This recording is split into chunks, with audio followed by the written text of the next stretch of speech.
comedian Daliso Chaponda ran up huge credit card debts and got into trouble with debt collectors before his life changed dramatically with the press of a golden buzzer on TV show Britain's Got Talent.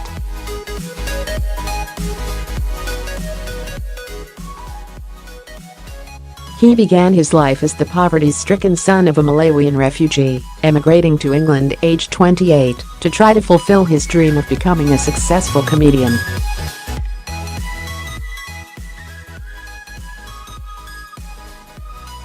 His biggest financial mistake was borrowing £10,000 to put on a show at the Edinburgh Festival in 2012, hoping his talent would get discovered.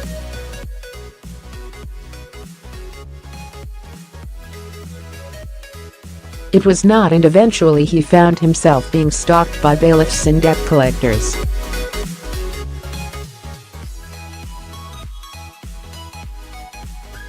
Then last year, during his first audition for Britain's Got Talent, judge Amanda Holden used her golden buzzer to catapult him into the semi-finals.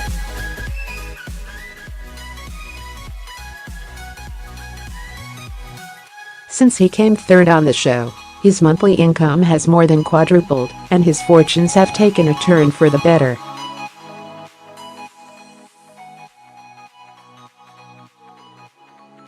Now 37, he lives in Manchester and is currently touring the UK with his stand-up show, What the African Said.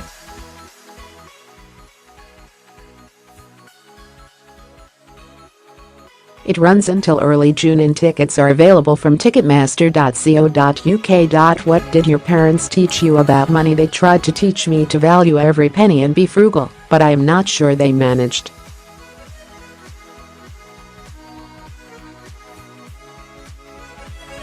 I am not good at being tight and have never really understood the value of money.My parents did not have much money when I was born.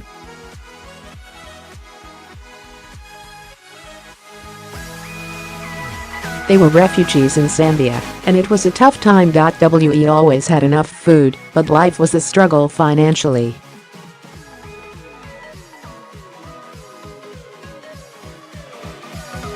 I still remember sharing a single bed with my elder brother. We slept head to tail.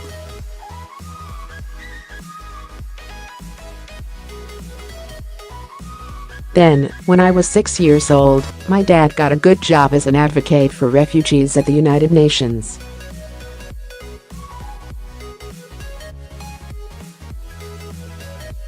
The jump in lifestyle was huge. We went from being broke in a small flat to living in a big house and having a fancy car.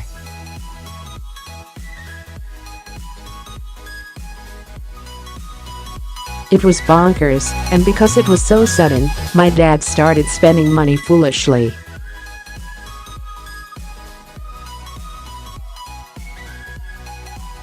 He would talk about being frugal, then go out and buy 5 suits. I think I got mixed messages about money as a result.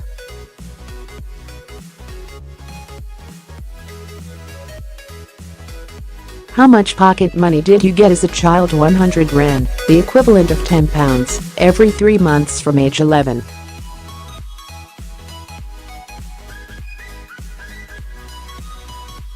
I went to a boarding school and once a week was allowed to go to town and the cinema, which cost 10 rand.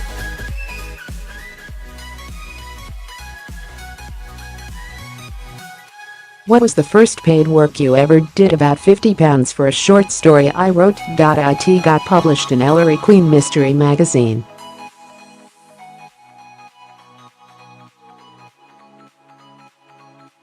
I wanted to be a writer at the time. I carried on submitting stories and would get one accepted for every 8 rejections.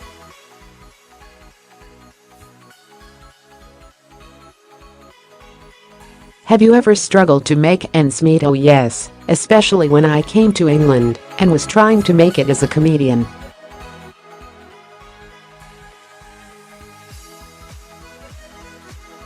I was getting gigs, but I did not have a regular salary, and there were a lot of hard times.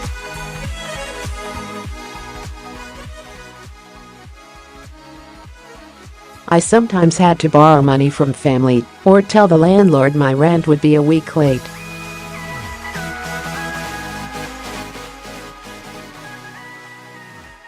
He constantly paid for things with a credit card. At one point, I had bailiffs come after me.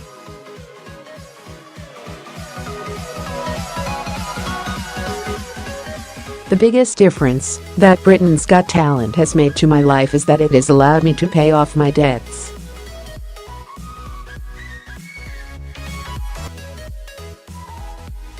At one point I had a £12,000 credit card debt, and it was unmanageable.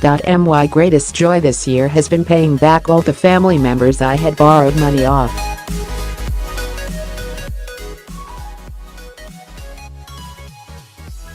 Have you ever been paid silly money per hour for a job? Yes. The first time I did TV comedy, I got paid more than £1,000 for 5 minutes.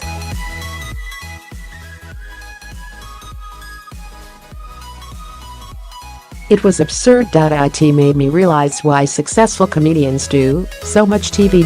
What was the best year of your life in terms of money made last year?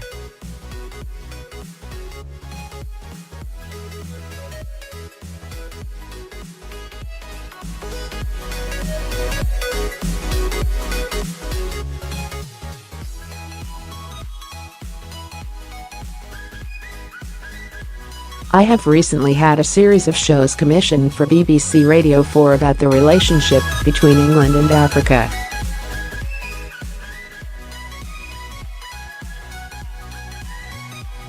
I am also doing a UK-wide tour which is selling out like crazy. What is the most expensive item you have ever bought yourself just for fun? For doing so well on Britain's Got Talent, I treated myself to a Samsung Gear watch for £200.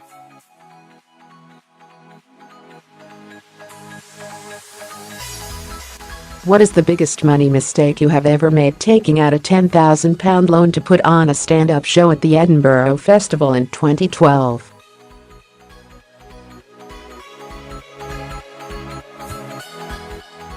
It was a gamble. I thought my talent would be discovered, and then I could pay it off.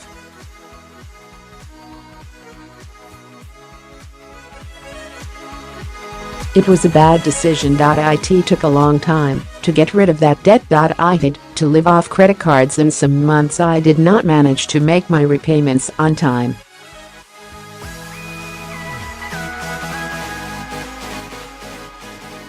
That meant I ruined my credit record. It was like a cascade of bad stuff. I ended up owing debt collectors.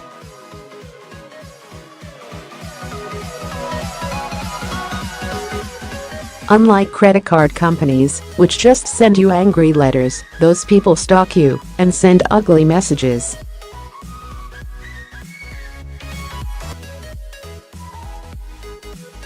When I came good, I so enjoyed calling them and saying, "Never ever speak to me again."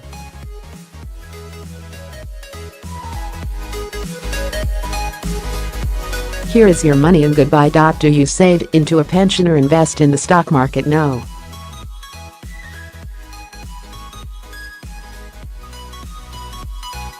I rent a one-bedroom flat at the moment in Manchester, so my next goal is to save up for a house deposit.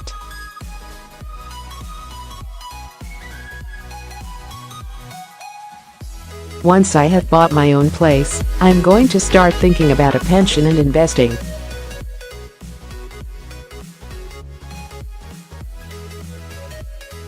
What is the one little luxury you like to treat yourself to? Staying in a comfortable 4-star hotel when I am on tour.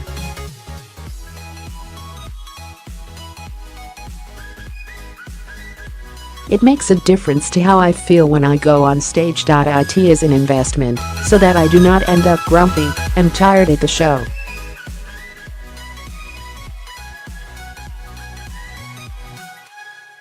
If you were Chancellor of the Exchequer, what is the first thing you would do? I would cut down on military spending.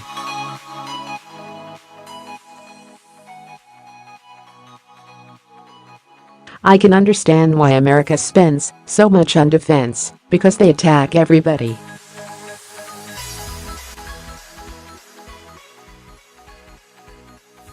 Britain is pretty peaceful. I would prefer to spend money on the National Health Service.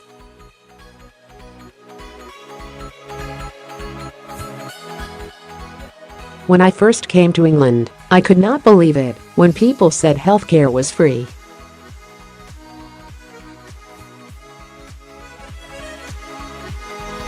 It is the most amazing thing that people do not appreciate. I in other countries, without money you do not go to hospital until you are near death.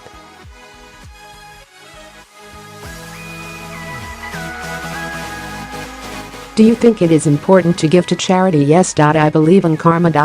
You can think you are not affected by the suffering of people around you, but there is a ripple effect.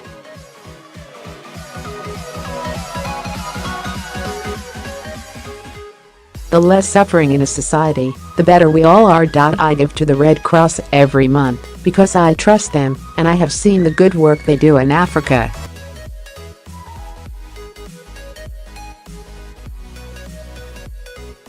I also give money to individual beggars I see on the street. I always gave to the Red Cross, even when I was struggling to make ends meet.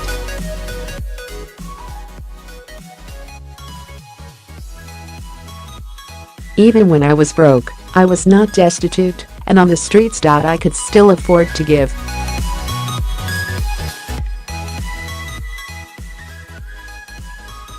What is your number one financial priority? To live a debt-free life. I was not in the black for a decade, and the peace of mind that now comes with having no financial stress is new to me.